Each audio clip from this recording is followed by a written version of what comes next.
Well, good morning and welcome back to the Broadcast Retirement Network. I'm Jeff Snyder, and this is BRN AM for Wednesday, April 15th, 2020. And our top stories today, employers are suspending their matches just like in 2008. And what does this all mean for retirement security? Joining me now to discuss this and a lot more, Ann Turgeson. She's a reporter with the Wall Street Journal. Ann, welcome back to the program. Thanks so much for joining us this morning. Hey, thanks for having me. Great to see you. And first, before we kind of jump into your article that you and your colleague wrote about matches, and I want to get into this in a lot of detail. I want to check in, see how you're doing, how your family's doing, how the team at the Wall Street Journal is doing, given these distancing requirements that we all have. Thank you. So everything with the family's going well. I have my 3 sons who are home with me now. My husband and I kind of compete. Weirdly, I feel like my husband and I now are colleagues, which is kind of weird because we both often sit together and work together. But everything's well health-wise, and the Journal is just going full speed ahead. I mean, I think everybody's been noticing, sort of at large, but also within the paper, how much can be accomplished at home, and how much longer your workday is, basically. Yeah, I can tell you, right, you don't have to commute.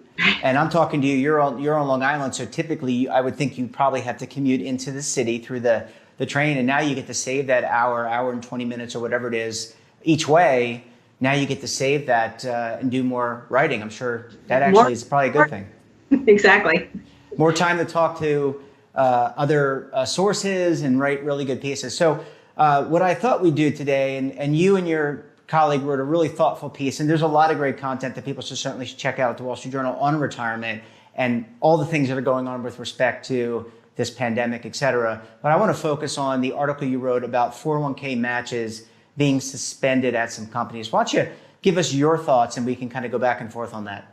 Sure. So I sort of had my eye on this just because of what happened in 2008. Yeah. And I wasn't really sure, the full scope of what happened in 2008. And it's not so easy to get, comprehensive statistics on these things. But it looks like from some of the survey data that I've seen that about 20% of companies suspended matches then.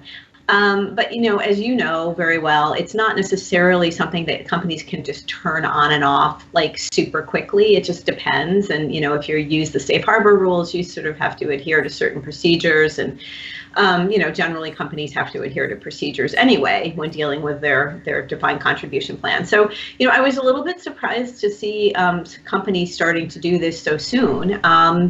In some ways, I think it's a sign of how significant some of the cash crunches are that companies are going through. And you're seeing, companies in sort of more distressed industries like travel in particular really jumping on this.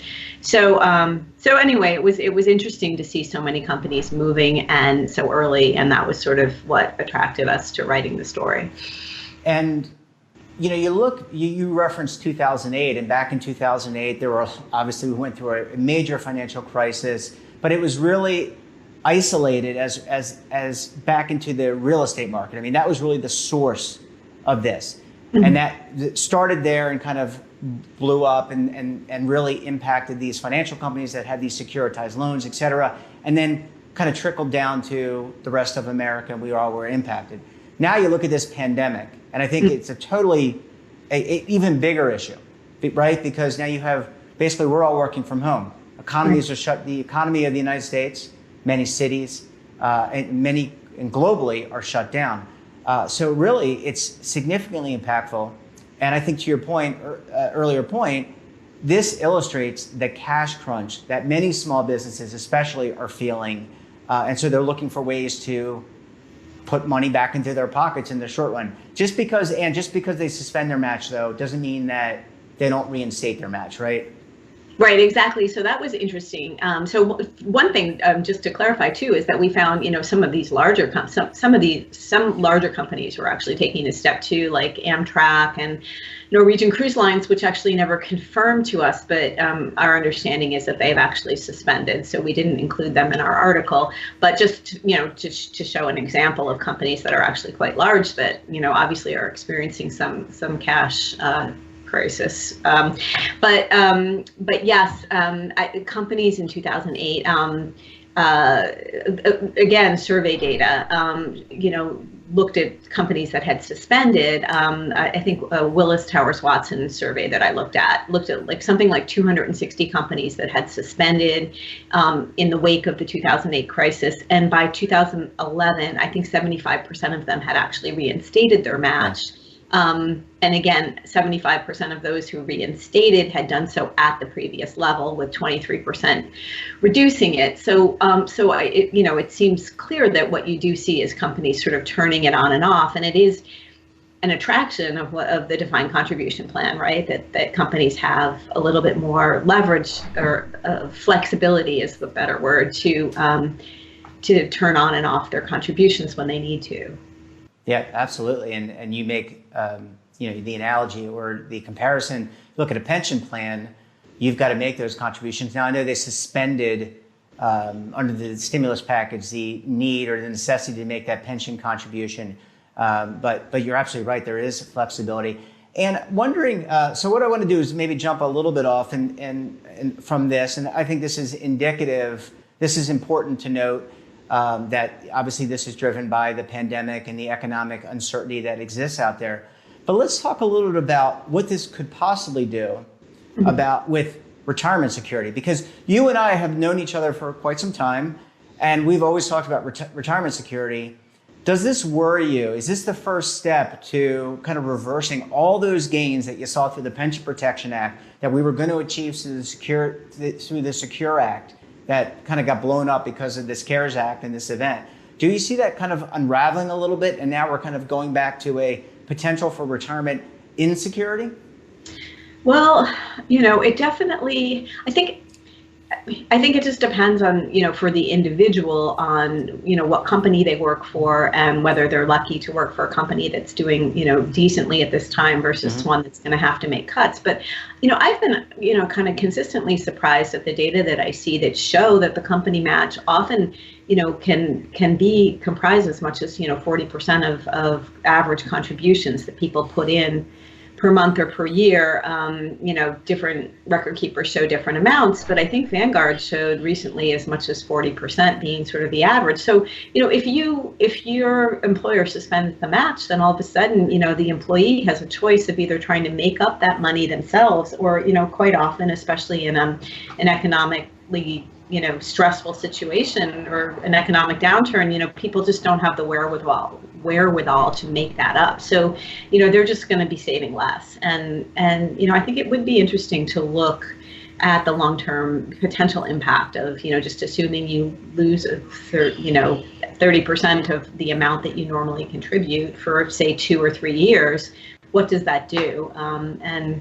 Unfortunately, I don't actually know the numbers off the top of my head. Right, but sure. I think, it would be interesting, especially given that a lot of people went through that in 2008. And then if you go through it again, you're having these periods of time that can amount to 2 or 3 years where, you're saving significantly less. Yeah, and many Americans are struggling just right now to make ends meet. There are 10 million Americans filing for unemployment.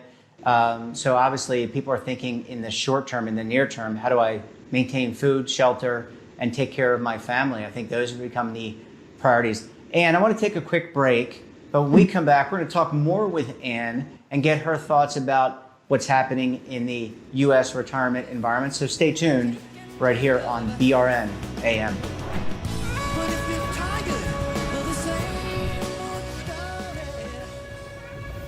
Imagine a new television network that will make you richer, healthier, and in control of your financial future.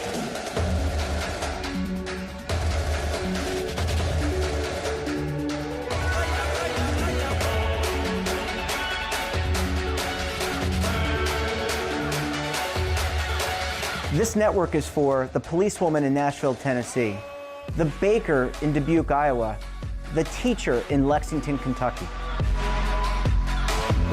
We want to make the idea of savings and retirement culturally relevant. But what do you see as a defining issue of the midterms? Especially for the smaller businesses. I mean, they are the lifeblood of the American economy.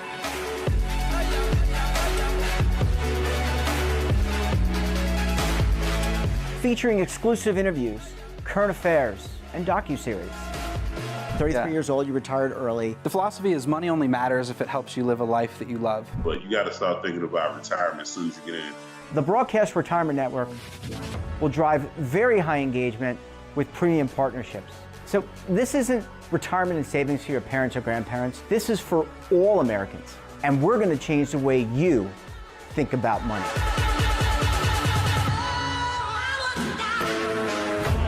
Welcome to the next frontier of retirement and savings. This is BRN, the Broadcast Retirement Network. The windows on our homes, they protect us and the ones we love, but they do much more. At Renewal by Andersen, making your home more comfortable is at the center of every window we make. It's why we custom build our windows in America and install them in as little as 1 day. It's why we build our frames with exclusive Fibrex composite material that's 2 times stronger than vinyl. It's why our glass helps keep your home warmer in winter, cooler in summer, and quieter all year long. It's why we stand behind every window with a 20-year limited warranty. Why not help lower your energy costs while giving your home and family the best? Call 1-800-835-6525 to schedule a free in-home consultation. Buy one, get one at 40% off with this special offer. Plus, get special financing with no money down, no monthly payments, and no interest for 1 full year. Renewal by Andersen, the better way to a better window. Call 1-800-835-6525 now. Welcome back. We're talking to Ann Tergeson. She's a reporter with the Wall Street Journal. Ann, thanks so much for sticking around with us this morning. Oh, sure. So we had a great conversation about these 401k match suspensions and a little bit of a conversation about retirement security or maybe retirement insecurity. I agree with you 100%. I think that match, we as retirement industry folks obviously are advocating for saving as much as you can. And by some estimates, you're supposed to save well above double digits, somewhere between 15 and 20%. This significantly delays that and puts that off if you don't have the company match. And there is a little bit of a disincentive. But as we were going to break, I was talking about the myopic or the short-term view of many Americans. And I got to think just anecdotally, and I mean, this is really that survival mode that people are in. That's really what is driving people right now. Yeah, I would think so. And, there is some evidence. I think eBree had an interesting study that looked in 2008 at, when companies cut matches, what impact did this have on employees? And something like 20% of people in a plan that suspended the match, they just stopped saving entirely. And it's hard to know. I mean, are people looking at a suspended match as a signal that maybe they shouldn't save? Well, maybe. Or maybe they just really all of a sudden can't make ends meet and they're just, grasping for any spare money that they can find. And so they're just not contributing. So, you have to wonder if this will accelerate calls for some kind of a national system as well, because when people lose their jobs and they lose access to a 401k plan, I mean, yes, they can save in an IRA, but how many people voluntarily do that? So, in some ways, maybe some people could see that this would be a reason to justify having, sort of a single account that's administered for each person that, you don't lose when you lose a job. And, obviously when you lose a job too, cash outs can be a big problem. So. And I was going to say that, and we have as a part of this CARES Act, there are retirement components that allow people to take more loans, that allow them to take withdrawals without the 10% penalty. And again, there are a lot of different ways right now people can get money. You have the stimulus checks, you have these small business loans and disaster relief programs that allow for small businesses. Again, talking about what we're talking about, suspending, these matches, and then couple that with people taking money out at a downtime in the market. That to me, and I understand why you have to do it, and you do have to do it. You have to allow it because under Katrina and Irma and all these other events and these horrible events in Tennessee, as an example, where you had not hurricanes, but tornadoes. Yes, tornadoes that hurt so many people and affected so many lives. You've got to allow for that, but you have a real chance of unraveling the gains that we made significantly over the last few years. Yeah, exactly.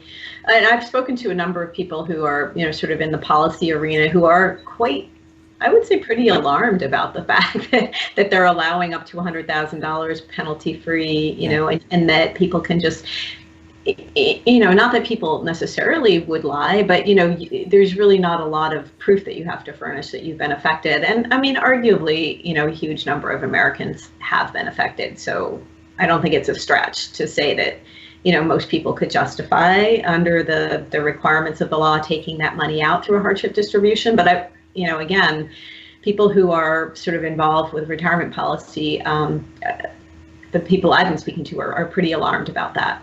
Yeah, and just to focus on loans for a second, I mean, you have to be an active participant generally in most plans. You can take up to $100,000. The normal term, standard term on a standard loan is 5 years. So you can push out the amortization by 1 year. But if you don't pay back your loan, let's be very clear. Your loan goes into default, and then you have what's called a planned loan offset, and it becomes taxable. So you get taxed at state and federal rates if you don't pay that off. And then it accrues interest if you're an active employee. So all those things, I think it has a potential for kicking the can down the road. And again, I understand why this is necessary. I would just urge people, are other means by which you can get money. That wouldn't be I can't advise people. I'm not providing financial advice, but that wouldn't be my first place to get money. Right. And that's what these people were saying too, that, it sort of sends a signal to people that, hey, here's this pot of money. And so, at what point is something an emergency versus something that, maybe you only need a couple $1,000s to meet a certain payment. But here with this $100,000 potential, ability to take up to $100,000, maybe people take more than they need at the moment. It's sort of that cookie jar thing where, nobody just takes one cookie. So no, we don't take one cookie. I mean, if you know the cookie, I will take. My mother always is upset at me because I eat all the M&Ms when I come visit her in Baltimore, not just one, and she can just eat one. It's amazing. Wow. But let's shift gears. Last couple minutes on the segment for the show is target date funds, and this is a topic I know your colleagues have written articles, and I don't know if you and your colleagues intend to do more on this, but 2008 had some challenging times for many target date funds, and we were lucky enough to get Sue Walton from Capital Group on last week to talk about just the evolution of target date funds. And I'm wondering if anyone will do a comparison between 2008 and target dates and what happened there, 2020, and then compare that with robo-advisor returns and managed account returns. That to me, Ann, would seem very interesting in terms of the data. And did we learn any lessons from 2008? That's a great idea. So I've already written a story about the comparison of target date funds in 2008 versus more recently, and the percentage of, let me see if I can get this right. This was a couple of weeks ago. The percentage of losses in the equity market that 2020 portfolios had. So anyway, the gist of the findings were that in 2008, people who were about to retire actually suffered a larger percentage of losses compared to the losses of the total market versus now. So that the gist being that target date funds are doing a better job of protecting people now, and they're more diversified. And even for the long dated portfolios, for people who are very young, you find that same pattern. So there is evidence that these funds are holding up better, that they must have done something to improve their diversification over that 10-year period. And you also have in 2008, we saw some funds really blow up in the near term portfolios for retirees, and those funds are no longer around. So you've seen a lot of the funds gravitate towards a similar approach, and it seems to be working out better this time. Yeah, that's good news, and you can learn from we can learn history's lessons in some ways. In other ways, we don't as a society, but that's good to see. And I wonder, once this CARES Act we kind of get into and maybe reopen our society and reopen the economy, if we can kind of get back to the Secure Act. Because the Secure Act, remember, you and I had conversations about this. The Secure Act was all the rage before the CARES Act. And I think that talking about target date funds and retirement income, that is the last bastion where we need to focus our time and effort in terms of mitigating some of these losses and improving these instruments, these financial instruments, to help participants have a better outcome. Yeah, no, it's true. After the Secure Act passed, I thought, well, things are going to be quiet for a while now. but no, not in the least. And well, you have more time on your hands to write more great articles. And we're going to have to leave it here. Certainly appreciate you coming on. As always, you have great insight, and I'm wishing you and your family best of luck, and stay safe. And we will talk to you again very soon. Well, thank you so much. And that wraps up this episode of BRN AM. Have a financial topic or someone of interest that you think we should talk to? Drop us a line. And don't forget, for all the news in retirement, markets, technology, personal finance, and so much more, check out today's edition of The Morning Pulse. So until tomorrow, I'm Jeff Snyder. Stay safe, keep on saving, and don't forget, roll with the changes.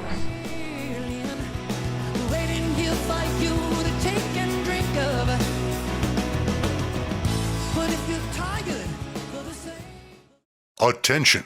The Centers for Medicare and Medicaid Services has officially authorized new benefits that Medicare Advantage plans may include. To get the benefits you deserve, you can call the Medicare Coverage Helpline. Hi, I'm Joe Namath. If you're on Medicare, this is important information.